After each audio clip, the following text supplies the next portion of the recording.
महाशिवरात्रि का पावन पर्व से कथा प्रारंभ हुई थी और ये महाशिवरात्रि का पावन पर्व परिसमापन की ओर है। उपक्रम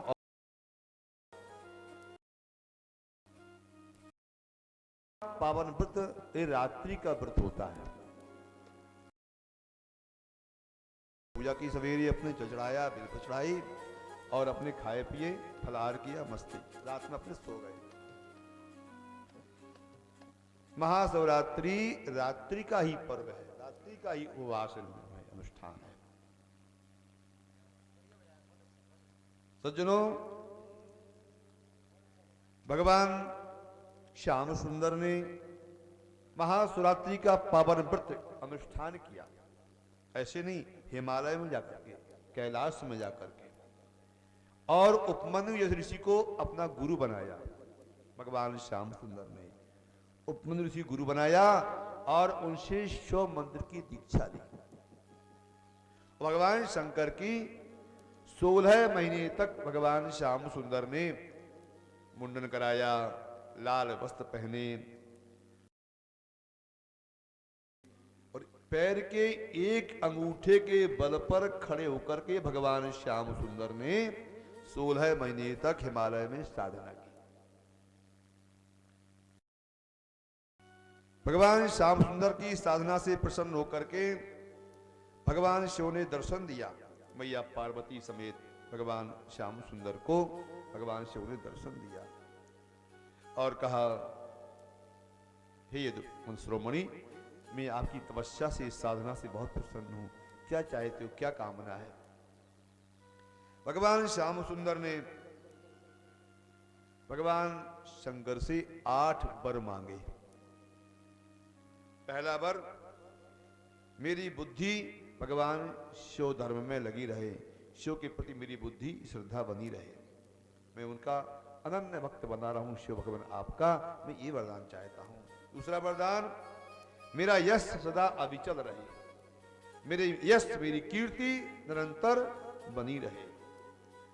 तीसरा वरदान, निरंतर मुझे आपकी समीपता प्राप्त होती रहे, आपकी कृपा, आपका दर्शन मुझे मिलता रहे। भगवान श्याम सुंदर का जब अवतार हुआ था ना, तो कौन दर्शन करने पहले आया था? भगवान शंकर दर्शन करने पहले आए, है ना? ये कथा सुनिए, आप सुना भागवत में आप लोगों ने, समय नहीं है। और चौथा, निरंतर मेरी भक्ति आप में बनी रहे। और पांचवा,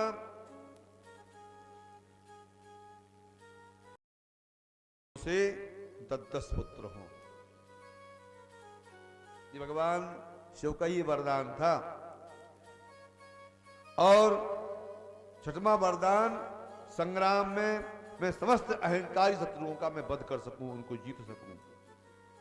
सातवां वरदान, शत्रु मेरा कभी अपमान ना करें, मैं उनसे परास्त ना हूं कभी। और 8वां वरदान, मैं योगियों में अत्यंत प्रिय बना रहूं।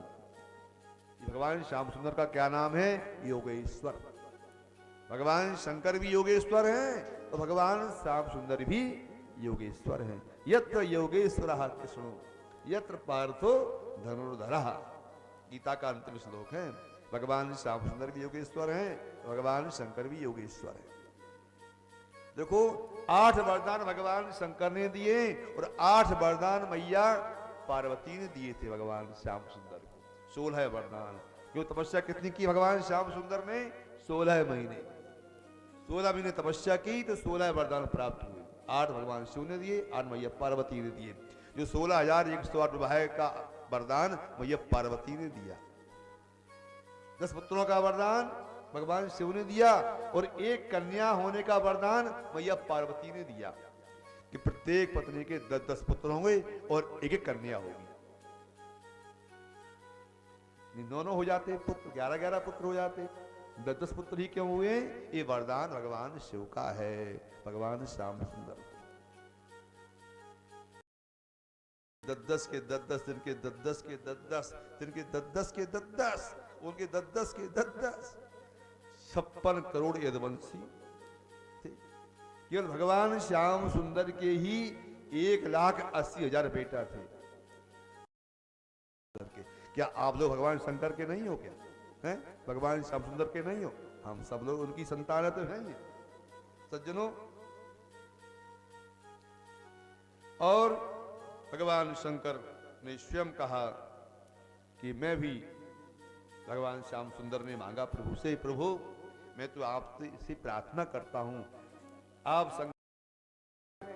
जब हमारा वंश बढ़ जाएगा बहुत ज्यादा तो हमें आपकी आवश्यकता पड़ेगी, तो मैं भी आपका पुत्र बन करके आऊंगा। आऊंगा सा अंबा शिवा सहिता सांबा, जामवती का पुत्र सांब वो बनकर के आया है ना, भगवान श्याम सुंदर का बेटा। और उसी सांब के द्वारा, ऋषियों के द्वारा साप दिया गया, जब कढ़ाई बांध था बेटा, तो क्या कहा था महात्माओं ने, ना बेटा होगा ना बेटी होगी, तेरे यदुकुल को मूसल वंश नाश करने वाला मूसल पैदा हो। सामने के द्वारा भगवान शिव के सज्जनों, भगवान नरकों का वर्णन किया गया है शिव महापुराण में। 40 से अधिक नरकों का वर्णन किया गया है। और भागवत में कितने नरक बताए गए? 28 नरक भागवत में। और शिव पुराण में ज्यादा नरकों का वर्णन किया गया है। और देवी भागवत में और ज्यादा वर्णन बताए गए, और गरुड़ पुराण में और ज्यादा बताए गए। तो नरकों का वर्णन बहुत ही भयंकर है। जो भगवान शिव की उपासना करने वाले हैं, निरंतर रुद्राक्ष की माला पहने हुए, भस्म लगाने वाले, शिव की उपासना करने वाले, शिव शिव नाम लेने वाले, अभिषेक करने वाले, भगवान जल चढ़ाने वाले, उन पर नरक का प्रभाव नहीं पड़ता है। इस भारतवर्ष का वर्णन किया गया है। जम्बू, प्रदक्ष आदि, सालमली, कुशक्रौंच आदि पुष्कर तीर्थ, भूगोल खगोल का वर्णन किया गया कुमार संहिता के अंतर्गत। और इक्ष्वाकु वंश का वर्णन किया गया। इक्ष्वाकु वंश में बड़े बड़े प्रतापी राजा हुए। सज्जनों, व्यास जी का प्रादुर्भाव कैसे होता है? और व्यास जी ने भगवान शंकर की स्थापना की कहां पर? काशी वाराणसी में, जिस शिवलिंग का नाम हुआ व्यासेश्वर महादेव। जिन जिन ऋषियों ने अपने हाथों से भगवान शिव की स्थापना की है देश में, उन्होंने महात्माओं के द्वारा वो शिवलिंग कहलाए। मां लक्ष्मी का प्रादुर्भाव होता है। मां लक्ष्मी जगदम्बा का अवतार प्राकट, वो चरण मुंड को विनाश करने वाली, तो 10 महाविद्याओं का अवतार होता है। काली, षोडशी, त्रिपुर सुंदरी, भैरवी, छिन्नमस्ता, बगलामुखी, मातंगी, धूमावती, तारा, कमला, ये भगवान जगदम्बा के 10 अवतार हुए। और इन्हीं के भगवान शंकर, महाकाली के महाकाल, भैरवी के भैरव, षोडशी के षोडश, भुवनेश्वर के भुवनेश्वरी। भुवनेश्वर कौन है? कहते हैं बालाजी सरकार भुवनेश्वर भगवान। लिखा है शिव महापुराण में, जो आप लोग जाते हैं मेहदी घाटमपुर बालाजी, ये भगवान भुवनेश्वर, भगवान शंकर का अवतार है। और उनकी देवी महादेवी के नाम से विख्यात हुई। जो कलयुग में वो सिद्ध भगवान शिव का बालाजी रूप में विराजमान है, जो भूत, प्रेत, पिशाच, डाकनी, शाकनी आदि आदि ये जो पीड़ा से पीड़ित होते हैं, वो उनका दर्शन करने से, पूजन करने से, अभिषेक करने से उनके प्रेत बाधा से मुक्ति होती है।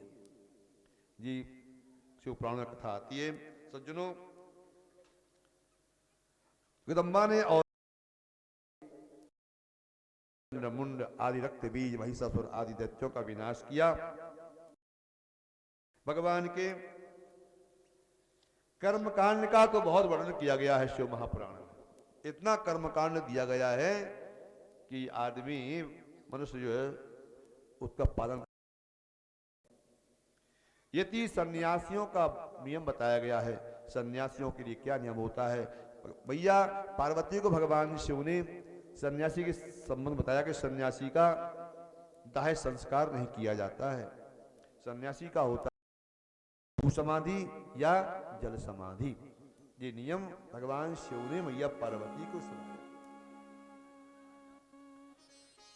शिव शक्ति का निरूपण किया गया। और उमा संहिता, कैलाश संहिता के अंतर्गत सब कर्मकांड आदि का वर्णन किया गया है। वायवी संहिता में ये दो खंड है।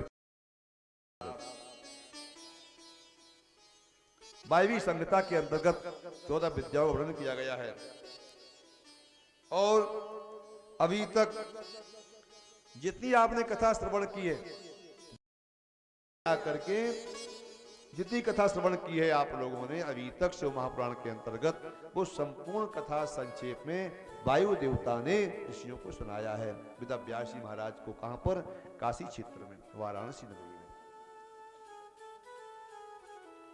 इसलिए इसकी पुनरावृत्ति करना कोई आवश्यकता नहीं है। जो कथा आप लोग श्रवण कर चुके हैं वही कथा जो है वायु देवता ने सुनाई है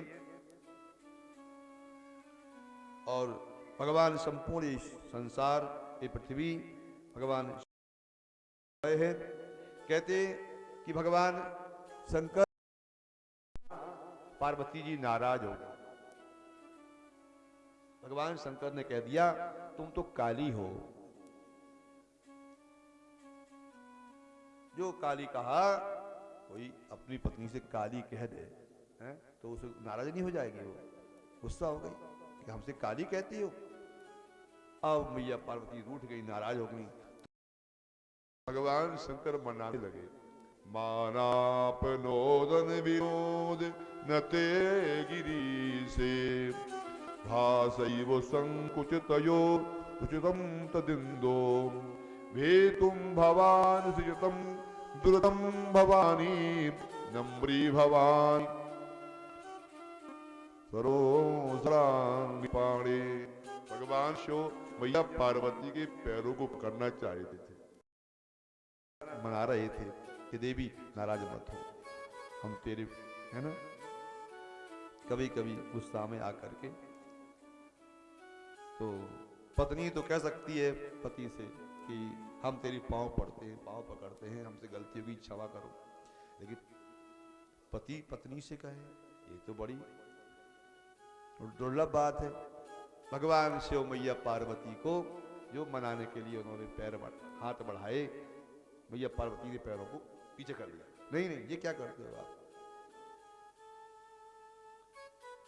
मैं तपस्या करूंगा, मैं तपस्या। भगवान ने मानी तब मैया पार्वती तपस्या करने गई और जो शरीर की जो कालिमा थी उसका त्याग कर दिया।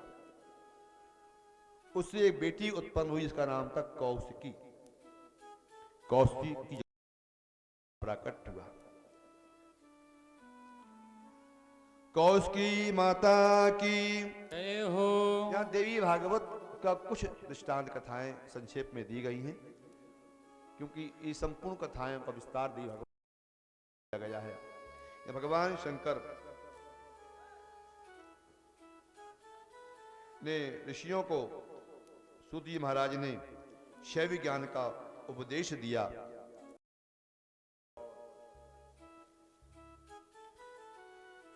सुदत्त की महिमा श्रवण की। संपूर्ण महात्मा सौनक आदि ऋषि भगवान शिव के इस पावन शिव महापुराण कथा श्रवण करके भगवान शंकर परम भक्त हो गए। परम सही वैसे भी परम शिव भक्त है वो सब। उन्होंने जब कथा सुनी शिव महापुराण की तो बहुत ही गदगद हो गए और बार बार सूत जी महाराज के चरणों में प्रणाम किया। भगवान शिव प्रकट हो गए, ऋषियों को दर्शन दिया। बोलो शंकर भगवान की जय हो। शिव पुराण का सज्जनों अंतिम श्लोक हम वाचन कर रहे हैं। शिव पुराणस्य वक्तु स्रोतस्सु सर्वदा सगणा ससुता सांबा संकरोतु सशंकरः। जो मनुष्य भगवान आराधना करता है, भक्ति करता है, पूजा करता है, भगवान शिव में भक्ति बढ़ाने वाला यह शिव महापुराण भगवान शिव की प्रीति के लिए जो पुराण वक्ता जो श्रोता प्रेम से, अनुराग से, भक्ति से, श्रद्धा से श्रवण करता है। भगवान सदाशिव कार्तिकेय आदि, गणेश आदि मैया पार्वती भगवान शिव उस परिवार पर, उन भक्तों पर कृपा करते हैं, कृपा करते रहें, यही यहाँ से मेरी प्रार्थना है, भगवान शिव से याचना है, यही मेरी आशीर्वाद और भगवान शिव से प्रार्थना करता हूँ कि आप सब लोगों पर ये सदा भगवान शिव की कृपा बनी रहे और भगवान शिव में सदा भक्ति बनी रहे, प्रेम बना रहे, अनुराग बना रहे।